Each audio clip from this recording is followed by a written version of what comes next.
Good evening student. आज हम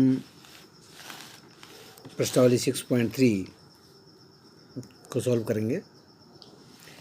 इसके लिए आपको कक्षा 11 में कुछ फॉर्मूले आपने पढ़े थे, उसको आपको याद करना पड़ेगा।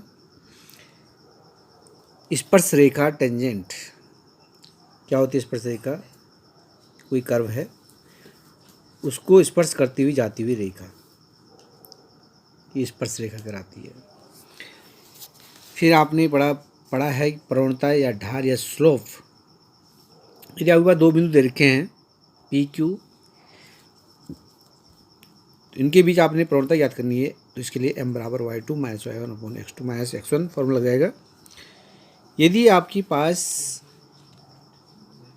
जो वक्र है, कर्व के रूप में आपके पास जो है वक्र है, कर्व के रूप में है, तो y बराबर 2x स्क्वायर प्लस 3 के रूप में इस प्रकार से यदि कोई वक्र है, तो उसकी आपने प्रवणता ज्ञात करने के लिए इसका अवकलन करना होता है। जो समकोण आपके पास रखी जो वक्र दे रखा है उसका अवकलन करना होता है। तो इस प्रकार से प्रवणता m बराबर dy अपॉन dx, ये सूत्र होता है प्रवणता का, m बराबर dy अपॉन dx। अवकलन कर लेंगे, ये आपका निकल जाएगा।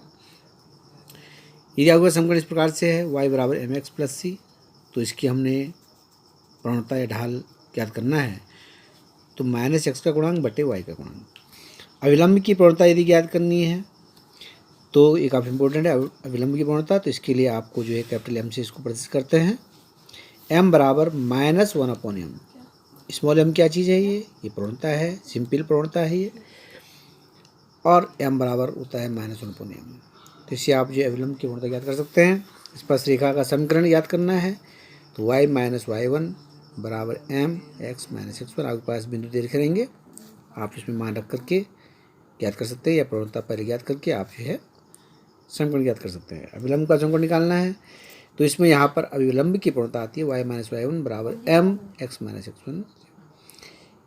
यदि दो स्लोप m1 m2 बराबर -1 आता है, तो इसका मतलब होता है कि जो दो आपके पास स्लोप हैं उनके बीच का जो कोण है वो 90 अंश है, यानी कि वे दोनों एक दूसरे के अविलंबवत है।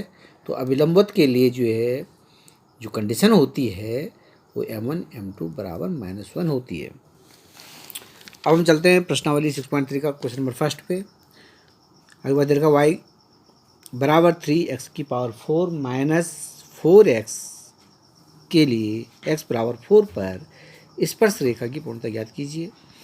तो जैसे हमने आपको बताया अभी कि हमको जो है यदि वक्र दे रखा है तो हमको इसको डिफ्रेंशिएशन करना पड़ता है, अवकलन करना पड़ता है।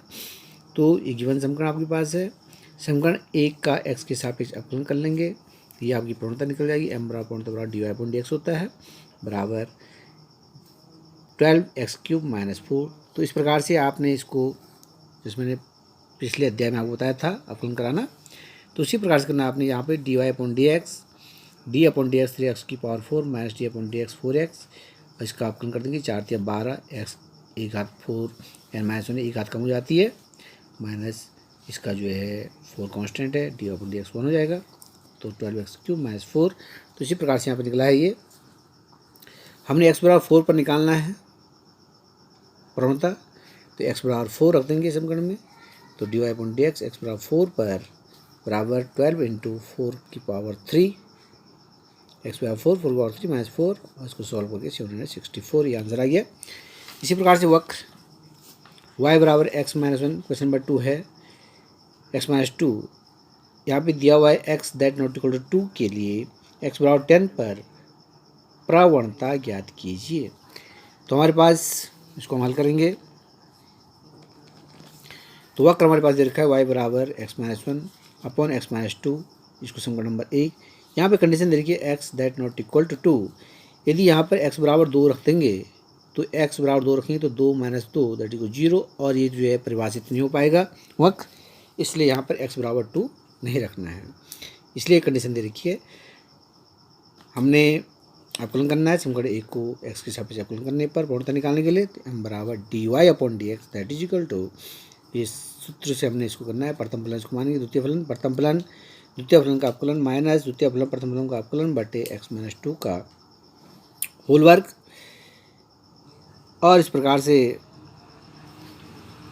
x माइनस टू, इसका अवकलन हो जाएगा x का 1, इसका 0 तो 1 माइनस 0 माइनस x माइनस 1 बाहर से है, डी अपॉन डी इसका अवकलन करना है, x का 1 हो जाएगा, 2 का 0 तो 1 माइनस 0 अपॉन x माइनस 2 का होल वर्ग, और इस प्रकार से x माइनस 2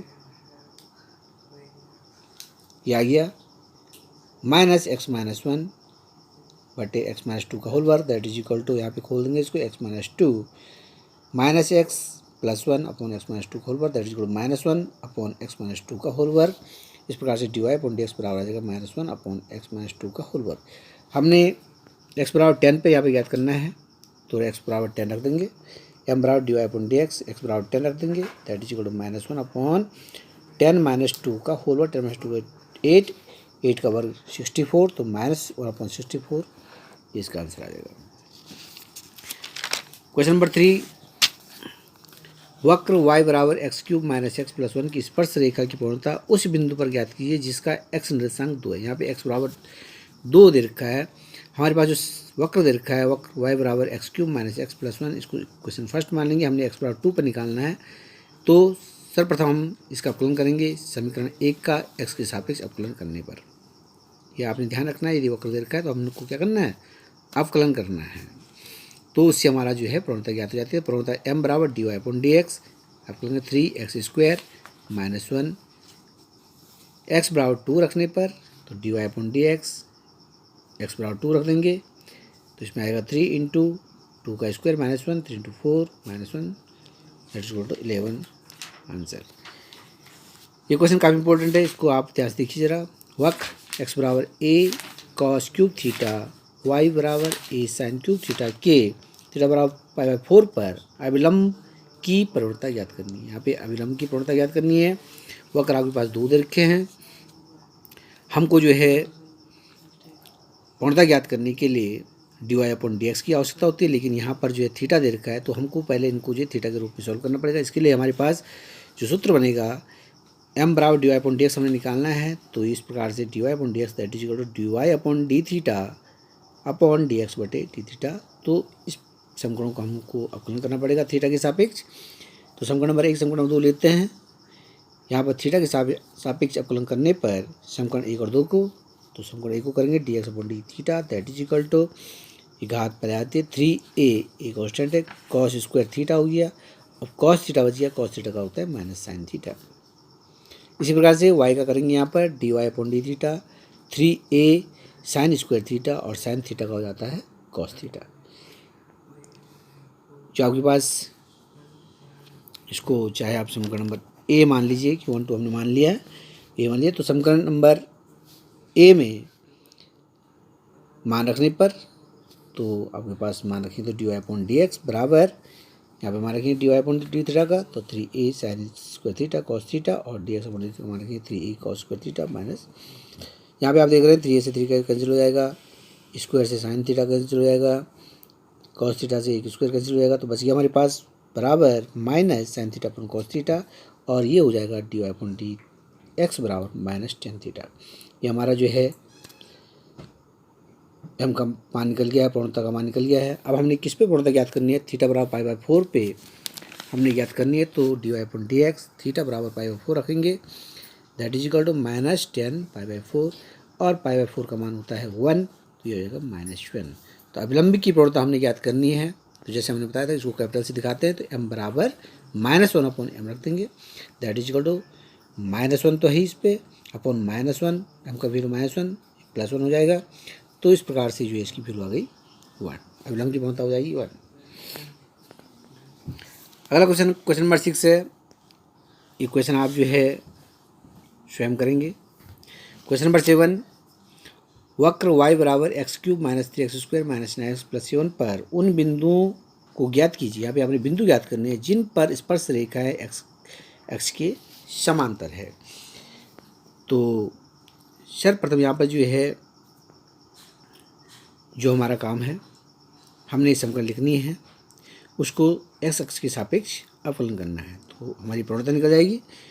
तो करिए इसको, प्रवणता m बराबर D Y upon D X समीकरण 1 का जो है अवकलन कर लेंगे, तो 3x स्क्वायर 3 दूनी 6 6x -9, तो इस प्रकार 3x² - 6x - 9। प्रश्नानुसार, प्रश्न के अनुसार हमारे पास क्या लिखा है, स्पर्श रेखा x अक्ष के समांतर है। यह x अक्ष की समांतर तब होगी जब इसकी प्रवणता 0 के बराबर होगी। तो इस प्रकार से स्पर्श रेखा x अक्ष के समांतर है, तो इसके लिए क्या कंडीशन होती है, dy/dx that is equal to 0। तो dy/dx हमने निकाला, उसको 0 करना है, बराबर 0 कर दिया। 3 एक कॉमन ले लेंगे तो x² - 2x - 3 बराबर 0। तो इस प्रकार से ये हट जाएगा यहाँ पे, क्योंकि 3 0 के बराबर नहीं होता है। तो x² - 2x - 3 बराबर 0, 0 के बराबर होगा।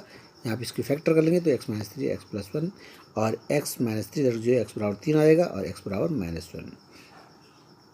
अब हमने बिंदु ज्ञात करने, तो जब एक बिंदु हमारा हो गया x बराबर 3, हमने y वाला बिंदु ज्ञात करना है।